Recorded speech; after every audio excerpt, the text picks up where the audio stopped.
जादिन धरा धेनु नहीं होई, रसा रसातल तादिन तोई।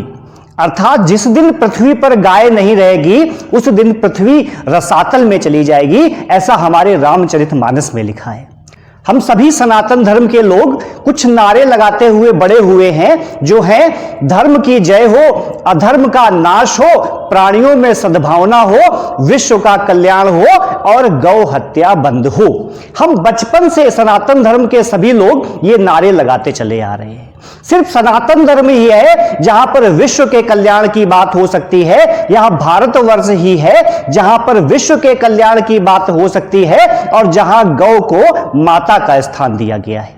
आज सड़क के किनारे और खेतों में हमें इतने गौवंशों का समूह दिखाई देता है, वो निश्चित रूप से कहीं ना कहीं इस ओर इशारा करता है कि कितने ही बेजुबान हर वर्ष काट दिए जाते थे और कितने ही बेजुबानों की हत्या की जाती थी। आज समस्या ये नहीं है कि गाय फसल खा रही है, समस्या ये है कि गाय खाने वाले कुछ लोग आज गाय नहीं खा पा रहे हैं। आपको क्या लगता है कि क्या इन बेजुबानों की हत्या की जानी चाहिए? तो मैं कहना चाहता हूं कि निश्चित रूप से इन बेजुबानों की हत्या नहीं की जानी चाहिए और भारतीय जनता पार्टी ने, हमारे बाबा योगी आदित्यनाथ जी ने प्रमुख 2 कार्य किए कि गौ हत्या नहीं होगी और किसान का पेट भी नहीं काटा जाएगा।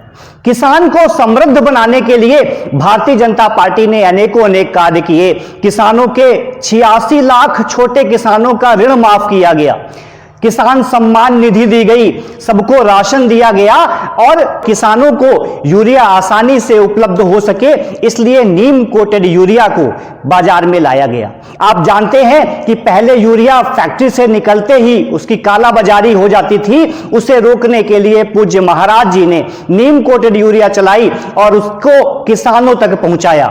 आज यूरिया की कालाबाजारी नहीं होती है।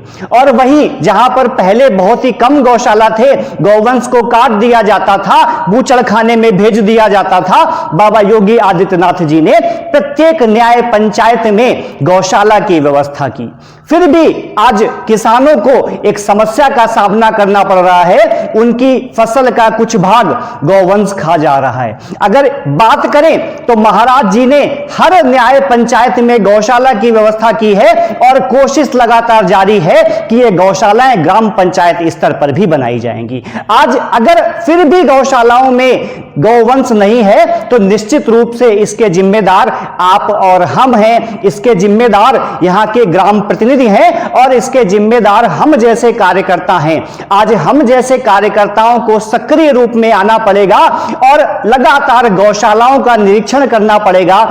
हमें सड़कों पर और बाजारों में, खेतों में घूमने वाले इन गौवंशों को गौशालाओं में पहुंचाना पड़ेगा और हमें लगातार इस बात की निगरानी करनी पड़ेगी कि जो गौवंश हमने गौशालाओं में पहुंचाया है वहां पर उसकी सुरक्षा हो रही है कि नहीं हो रही है। मैं आप सभी से बार बार आग्रह करता हूं कि आप सभी सक्रिय हो जाइए। बाबा योगी आदित्यनाथ जी ने किसानों के हित में बहुत सारी योजनाएं चलाई हैं, गौवंशों को सुरक्षित करने के लिए बहुत सारी गौशालाएं खोली हैं। मैं आप सभी से निवेदन करता हूं कि सक्रिय रूप से उन गौशालाओं में गौवंश पहुंचाइए और फिर भी अगर कुछ समस्या हो रही है तो मैं आपसे करबद्ध निवेदन करता हूं कि अगर आपकी 5% फसल गौवंश खा जा रहा है तो इससे परेशान होकर इतनी बड़ी गलती मत कीजिए कि ऐसा ना हो कि अभी तो आपकी फसल गौवंश खा रहा है और कहीं ऐसी सरकार बन जाए जो आपका खेत ही खा जाए। मानस में कहा गया है कि सुखी धेनु सत जुगहि बसाई, दुखी काल कलिदियो बनाई। अर्थात गाय अगर सुखी होगी तो सतयुग बन जाएगा और अगर गाय दुखी होगी तो कलयुग बन जाएगा।